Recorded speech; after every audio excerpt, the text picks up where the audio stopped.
Ryan Nelson was only 12 years old when his secret shattered an entire town. His cousin Ellie had vanished without a trace, but the truth was buried just steps from where he planted tomatoes and smiled for family photo millstone. Oregon was a small town where people left their doors unlocked and waved at strangers. The Nelson family had lived on Cedar Lane for years without incident. James Nelson worked at the local grocery store while his wife, Claire, was a nurse at the town clinic. Their son, Ryan, was a quiet 12-year-old who spent most of his time reading or tending to the small vegetable garden in their backyard. That summer, Ellie, James's 7-year-old niece, came to stay with them while her parents dealt with a sudden family emergency out of state. Ellie was full of life, always running, laughing, and asking questions. She adored Ryan and followed him everywhere. To neighbors and friends, it looked like an innocent summer visit between cousins. No one suspected how that visit would end. On a bright Saturday afternoon, Ellie and Ryan were playing hide and seek in the backyard. Claire had just taken cookies out of the oven when she noticed the silence. It was strange. Ellie was never quiet. At first, Claire assumed they were still playing, but after 10 minutes, then 20, she stepped outside and called their names. Only Ryan appeared. He told his mother he didn't know where Ellie had gone. He said she'd run toward the shed, but didn't come back. Claire walked the yard, then the block, then called James. Within an hour, the entire neighborhood was searching. Police arrived soon after. They brought dogs, flashlights, and search teams. The woods behind the Nelson house were combed for hours. They found nothing. No footprints, no clothing, not a single clue. The next day, news vans lined the street. Ellie's photo was on every channel.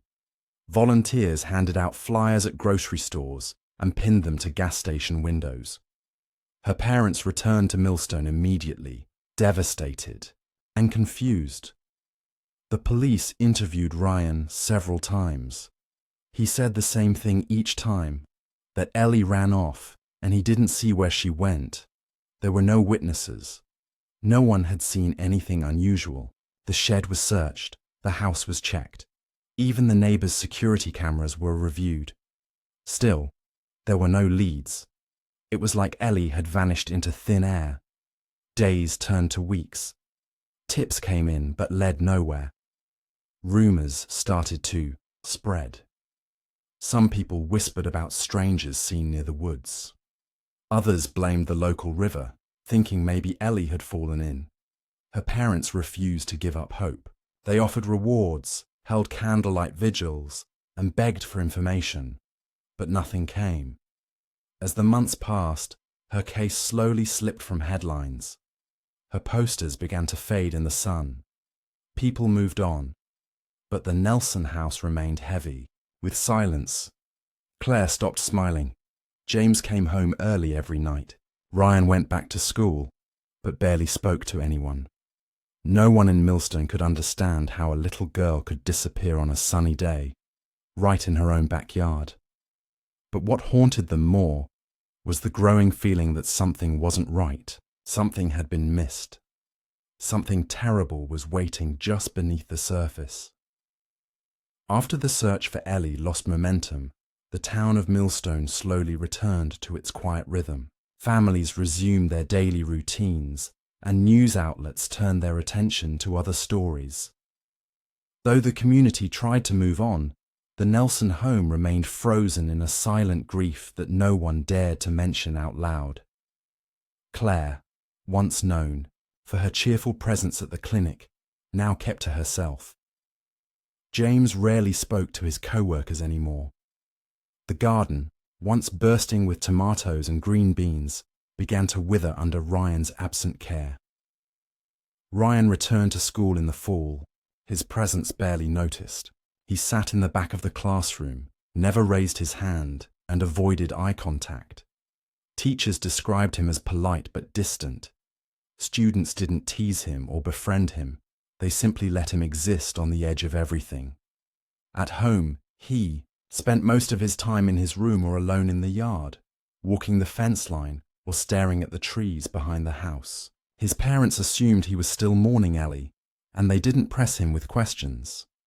In truth, they didn't know what to say anymore. The loss had created a space between them that none of them could cross. Strange things began to happen in the neighborhood not long after. A neighbor's cat disappeared without a trace. Then a small dog from the next street over vanished from its backyard, leaving behind only a broken collar near the bushes. People talked about coyotes, but no one could explain how the animals vanished so silently, with no signs of a struggle. Then came the incident at the elementary school. An 8-year-old boy broke his arm after being pushed from the jungle gym. He insisted someone had snuck up behind him, but he never saw who. The teachers wrote it off as an accident. Still, whispers started to circulate, and parents became more watchful of their children. Back on Cedar Lane, Claire began to notice changes around the house. Tools in the garden shed were out of place. Her kitchen scissors went missing, then turned up weeks later in Ryan's closet. One morning, she found a series of small holes dug behind the shed. She asked Ryan about them, and he shrugged, saying he was trying to plant new seeds. She wanted to believe him. She needed to believe him. But deep down, something didn't feel right. A cold uncertainty crept into her chest every time she looked at her son. Despite the unease, nothing pointed to anything criminal. No new evidence had emerged in Ellie's case. The police had stopped checking in. To the outside world, it was just a tragic mystery, one more missing child in an unsolved file. But to the Nelson family, the silence in their home had become louder than ever, and just beneath that silence, something darker was taking root, growing unnoticed in the shadow of their grief. One morning in late spring, Claire stepped into the backyard to water the few surviving plants near the fence. The garden had fallen into neglect, but she couldn't bring herself to tear it out. As she passed the shed, a sharp, sour smell caught her attention. She paused, wrinkling her nose, but brushed it off as compost, or perhaps something a raccoon had left behind. Still, it lingered in her mind. Over the next few days, she noticed it again, stronger each time. It seemed to seep from beneath the shed's wooden frame, clinging to the air like a warning no one wanted to hear. She didn't speak of it to James or Ryan. Things in the house had been tense, and she was trying to keep the fragile routine in place. But her sense of unease only grew. At night, she found herself waking up, heart racing, convinced she'd heard footsteps in the yard. James reassured her that it was probably the wind or an animal. Yet when she looked out the window, she would sometimes spot Ryan standing alone, near the shed, motionless, just staring at the ground. One Saturday, determined to settle her anxiety, Claire decided to clean the shed. It had become cluttered over the months, piles of soil bags, broken tools, and boxes of forgotten supplies. As she stepped inside, the smell hit her full force. It wasn't compost. It wasn't an animal. It was something worse. She pulled her shirt over her nose and began moving things aside. That's when she saw it. A small wooden box, partly buried under a torn tarp and a bag of potting mix. It was shut tightly, sealed with old duct tape. Her hands shook as she pulled it out and pried it open. Inside were several folded pieces of clothing, familiar ones, a pair of tiny pink sandals, a dress with a strawberry pattern, Ellie's hairbrush. Claire dropped to her knees, the air crushed from her lungs. She stumbled back, out of the shed, and called James, who immediately contacted the police. Officers arrived within the hour and sealed off the backyard, Crime scene tape fluttered in the breeze as neighbors gathered behind fences, whispering. The box was taken in for evidence. Cadaver dogs were brought in, and they quickly signaled an alert behind the shed, near the patch of soil where Claire had seen the small holes weeks earlier. The digging began slowly, carefully. By evening, they had uncovered human remains, child-sized, partially decomposed, wrapped in a plastic sheet. DNA confirmation would take time, but everyone already knew. It was Ellie. The revelation shattered what little peace remained. The media returned to Millstone, and headlines once again plastered the Nelson name across screens and papers. But now, the story had changed. Ellie hadn't been taken by a stranger. She had been buried in the backyard. The entire time, the police began asking hard questions, and for the first time, Ryan was no longer just a witness. He was a suspect. As investigators dug deeper into the case, they began to piece together a timeline that didn't match the version Ryan had given nearly a year ago. Forensic experts confirmed the remains found behind the shed belonged to Ellie. The cause of death was blunt force trauma to the head, delivered with significant force. It was not an accident. The positioning of her body, the items buried alongside her, and the way the grave had been carefully dug all pointed to a chilling conclusion. This had been a deliberate act. The garden tool suspected to be the weapon was found inside the shed, clean but not spotless. A single blonde hair, later confirmed to be Ellie's, was caught in a hinge beneath the handle. A faint smear of blood, invisible to the naked eye, was detected using luminol. The tool had been scrubbed, but not perfectly. Investigators also found fingerprints on the box that held Ellie's belongings, prints that matched Ryan's. When officers questioned Ryan again, his responses were flat, emotionless. He didn't cry. He didn't deny touching the items. He didn't ask about Ellie or the investigation. His calm demeanor unsettled the detectives.